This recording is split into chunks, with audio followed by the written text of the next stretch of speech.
Polewali Mandar TV, media informatif pembangunan daerah.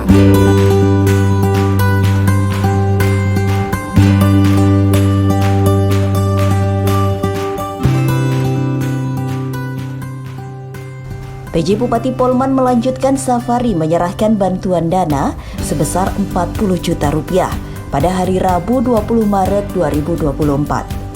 Kegiatan safari juga dilaksanakan bersamaan di Kecamatan Wonomulyo dan Tapango.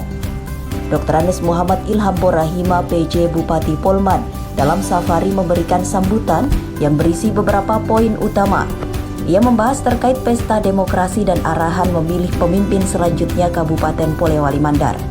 Menurutnya, pertama orang yang berilmu, orang yang menguasai berpengalaman dalam bidang pemerintahan, seperti kepala desa, camat, dan tentu disertai sifat-sifatnya, yaitu tidak sombong, jujur, dan punya akhlak yang baik. Menurut PJ Bupati, mencari pemimpin harus memiliki sifat-sifat keteladanan Rasulullah Muhammad SAW. Pemimpin uswatun hasanah sebagai contoh kita umat Islam, seorang negarawan, seorang raja, pemimpin umat dan dapat menjadi contoh bagi masyarakat. Ia kembali mengingatkan dan membuka kembali pikiran masyarakat, diharapkan pemimpin yang terpilih betul-betul bisa memegang amanah, tidak akan merusak atau menghancurkan tanah Mandar sebagai tanah Malabi.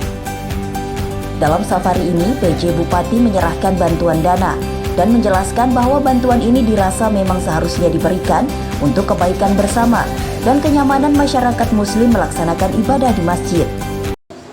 Saya melihat masjid kita ini sangat memerlukan lurah dan tangan. Jadi pemerintah Kabupaten Polewali Mandar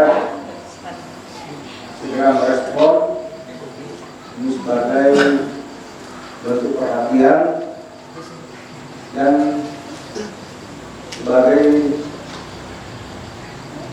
stimulan, ya, mendorong masyarakat bahwa masjid ini milik kita semua, ya, bukan miliknya Pak Desa, bukan miliknya Pak Imam saja, tapi tanggung jawab kita semua sebagai umat Islam sampai penyelesaian masjid ini. Pada tempat yang berbeda dengan kegiatan safari Ramadan pula, Dr. Aco Musadat HMMAG MSI, Kepala Dinas Kominfo SP Polewali Mandar, mewakili PJ Bupati Polman mengunjungi Masjid Merdeka Wonomulyo.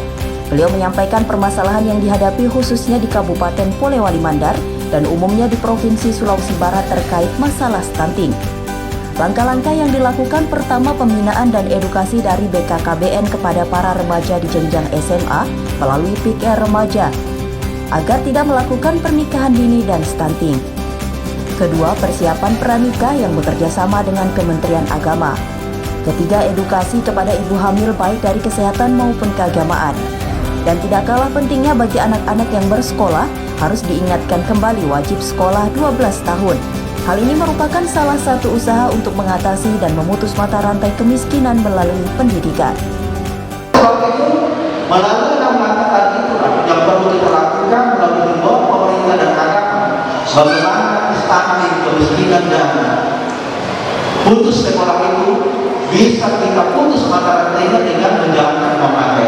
Yang pertama tadi adalah pembinaan pada remaja, yang kedua sekolah pengantin pranikah, yang ketiga kawal ibu hamil, yang keempat pendampingan anak di usia 0 sampai 6 tahun, yang kelima adalah bagaimana anak-anak ini dikawal belajar sampai 12 tahun, kemudian terakhir adalah bagaimana anak mendorong dia supaya kuliah. Tim Warta Kominfo SP Polewali Mandar.